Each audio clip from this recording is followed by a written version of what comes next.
नमस्कार भक्तों, हर हर महादेव, जय भोलेनाथ। आप सभी का स्वागत है हमारे YouTube चैनल भक्ति सागर में। तो दोस्तों, सावन का पवित्र महीना अब अपने समापन की ओर है। शिव भक्ति में डूबे इस माह का चौथा और अंतिम सोमवार 4 अगस्त सोमवार को पड़ रहा है। यह केवल एक सोमवार नहीं बल्कि पूरे सावन मास की भक्ति, व्रत और तपस्या का अंतिम पड़ाव है। इस दिन की गई पूजा और व्रत का फल कई गुना ज्यादा मिलता है। आज मैं आपको इस अंतिम सोमवार की पूजा विधि, एक विशेष व्रत कथा और कुछ नियमों के बारे में बताऊंगी, जिन्हें अपनाकर आप भगवान भोलेनाथ की कृपा प्राप्त कर सकते हैं और पूरे महीने के व्रत का पूर्ण फल पा सकते हैं। तो वीडियो को अंत तक ज़रूर देखें। अगर आप हमारे चैनल पर नए हैं तो प्लीज़ चैनल को सब्सक्राइब करें और हमारे चैनल के साथ जुड़ जाएं, ताकि आपको इस प्रकार की जानकारियाँ समय पर मिल सके। तो चलिए जानते हैं आखिर सावन का अंतिम सोमवार इतना खास क्यों है। यह सोमवार पूरे सावन के सोमवार व्रतों का समापन करता है। शास्त्रों के अनुसार इस दिन का व्रत और पूजा करने से उन सभी व्रतों का फल मिल जाता है जो आपने जाने अनजाने में छोड़ दिए हों। यह दिन महादेव को प्रसन्न करने का आखिरी मौका होता है। जो लोग धन धान्य, सुख समृद्धि और मन की शांति चाहते हैं, उन्हें इस दिन का विशेष रूप से व्रत और पूजा करनी चाहिए। इस दिन शिव जी की सच्चे मन से की गई आराधना से वे अपने भक्तों के सभी कष्ट दूर कर लेते हैं और उनकी हर मनोकामना को पूरी करते हैं। अब बात करते हैं आखिर अंतिम सावन सोमवार की पूजा विधि क्या है, ताकि आपकी पूजा में कोई कमी न रहे। तो सबसे पहले आपको क्या करना है, सुबह जल्दी उठकर स्नान करना है, साफ कपड़े पहनने हैं, पूजा स्थान को साफ करना है और गंगा जल छिड़ककर उस स्थान को शुद्ध करना है। अब हाथ में थोड़ा गंगा जल, चावल और फूल लेकर यह संकल्प लेना है कि आप पूरे सावन के व्रत का फल पाने के लिए इस अंतिम सोमवार का व्रत पूरी श्रद्धा और निष्ठा से करेंगे। तो आपको अपनी थाली में कुछ सामग्री रखनी है, जैसे जल, गाय का कच्चा दूध, दही, शहद, घी, शक्कर। इससे आप पंचामृत तैयार कर लें। बेलपत्र, धतूरा, आँख के फूल, बेलफल, समीपत्र, चंदन, भस्म और कुछ मीठी मिठाई या फल आप इसके साथ रख सकते हैं।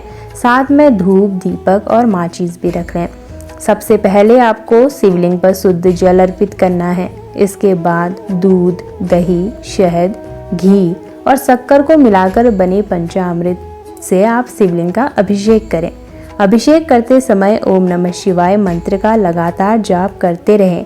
आप चाहें तो महामृत्युंजय का मंत्र जाप भी कर सकते हैं। पंचामृत के बाद फिर से शुद्ध जल अर्पित करें ताकि शिवलिंग साफ हो जाए। अब आपकी जो भी प्रार्थनाएं हैं भगवान भोलेनाथ से कहें, आपकी जो भी मनोकामनाएं हैं वो उनके सामने रखें। इस दिन शिव चालीसा का पाठ करना बहुत ही शुभ माना जाता है। तो अगर आप व्रत कर रहे हैं तो शिव चालीसा का पाठ भी जरूर करें, इससे आपको पुण्य मिलेगा। तो चलिए भक्तों, अब सुनते हैं सावन सोमवार के अंतिम दिन की पावन पौराणिक कथा। इस दिन यह कथा सुनना और पढ़ना बहुत ही शुभ और फलदायी माना जाता है। बहुत समय पहले की बात है। एक धनी साहूकार था। उसके पास धन दौलत की कोई कमी नहीं थी, लेकिन एक बात से वह हमेशा दुखी रहता था कि उसकी कोई संतान नहीं थी। इसी दुख में वह और उसकी पत्नी हर सावन सोमवार का व्रत रखने लगे। वे हर सोमवार को शिव मंदिर जाते और शिवलिंग पर जल चढ़ाकर पूजा करते। उन दोनों की सच्ची भक्ति देखकर एक दिन माता पार्वती ने भगवान शिव से कहा, हे महादेव, यह साहूकार आपका सच्चा भक्त है। यह इतने वर्षों से आपकी पूजा कर रहा है, फिर भी इसकी झोली खाली है। क्या आप इसकी मनोकामना पूरी नहीं करेंगे? भगवान शिव मुस्कुराए और बोले, हे पार्वती, इस साहूकार के भाग्य में संतान सुख नहीं है, इसलिए मैं इसे संतान नहीं दे सकता।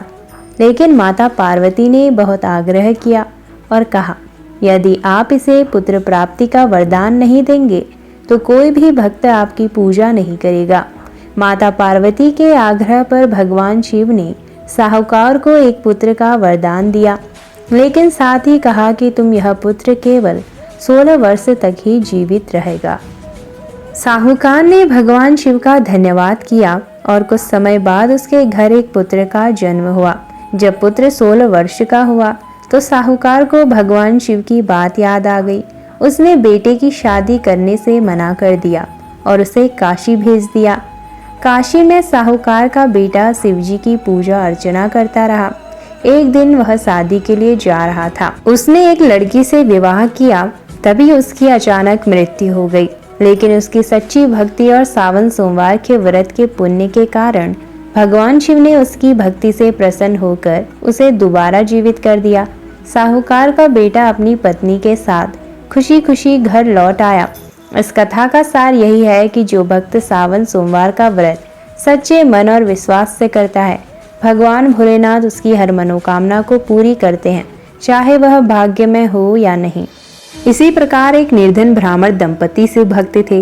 वे हर सावन सोमवार को व्रत रखते और पूरी श्रद्धा से भगवान शिव की पूजा करते। उनके पास धन नहीं था, लेकिन भक्ति की भी कोई कमी नहीं थी। सावन के अंतिम सोमवार को उन्होंने व्रत के साथ एक संकल्प लिया। उन्होंने कहा, हे भोलेनाथ, इस अंतिम सोमवारी पर मुझे इतना आशीर्वाद दीजिए कि मैं अपने जीवन में कभी भी किसी के आगे हाथ न फैलाऊं और मेरी भक्ति कभी कम न हो। उन्होंने दिन भर उपवास किया, बेलपत्र, गंगा जल और दूध से शिवलिंग का अभिषेक किया। पूजा के बाद उन्होंने शिव चालीसा और व्रत कथा सुनकर शिव भगवान की आरती की। रात में उन्हें स्वप्न आया जिसमें भगवान शिव स्वयं प्रकट हुए और बोले, वत्स, तुम्हारी भक्ति से प्रसन्न होकर मैं तुम्हें अक्षय पुण्य और जीवन में सुख समृद्धि का आशीर्वाद देता हूँ। सुबह जब ब्राह्मण दंपति जागा तो उनके आंगन में एक संधान पात्र, यानी जो धान से, धन से, वस्त्र, इन सब चीजों से भरा हुआ था। उसके जीवन की दरिद्रता दूर हो गई और उन्होंने उस दिन को शिव कृपा का चमत्कार माना और हर अंतिम सोमवारी को विशेष पूजा की परंपरा शुरू की। तो इस दिन विशेष कार्य भी जरूर करें। शिवलिंग पर कच्चा दूध, जल, बेलपत्र, भस्म और धतूरा चढ़ाएं। ओम नमः शिवाय मंत्र के साथ साथ महामृत्युंजय मंत्र का भी जाप करें। इससे क्या होगा, आपके चारों तरफ अगर कोई भी बुरी शक्ति, नकारात्मक ऊर्जा है, वो दूर हो जाएगी। गरीबों को वस्त्र या भोजन दान करें।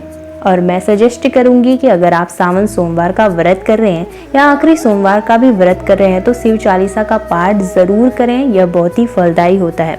संकल्प लें कि अगले वर्ष भी आप सावन सोमवार का व्रत करेंगे पूरी श्रद्धा के साथ, ईमानदारी के साथ और भगवान भोलेनाथ के स्मरण के साथ। तो भक्तों, क्या है, बस सावन का ही आखिरी सोमवार है। दिल से भगवान शिव को याद कीजिए। छोटी सी पूजा भी अगर आप सच्चे मन से करते हैं तो आपको उसका फल जरूर मिलेगा।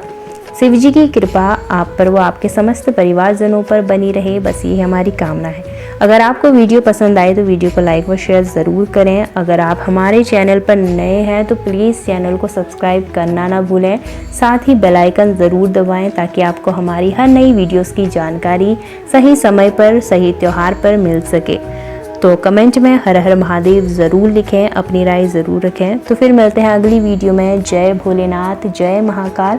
आप सभी का दिन शुभ हो, मंगलमय हो। सावन के आखिरी सोमवार की आप सभी को हार्दिक शुभकामनाएं।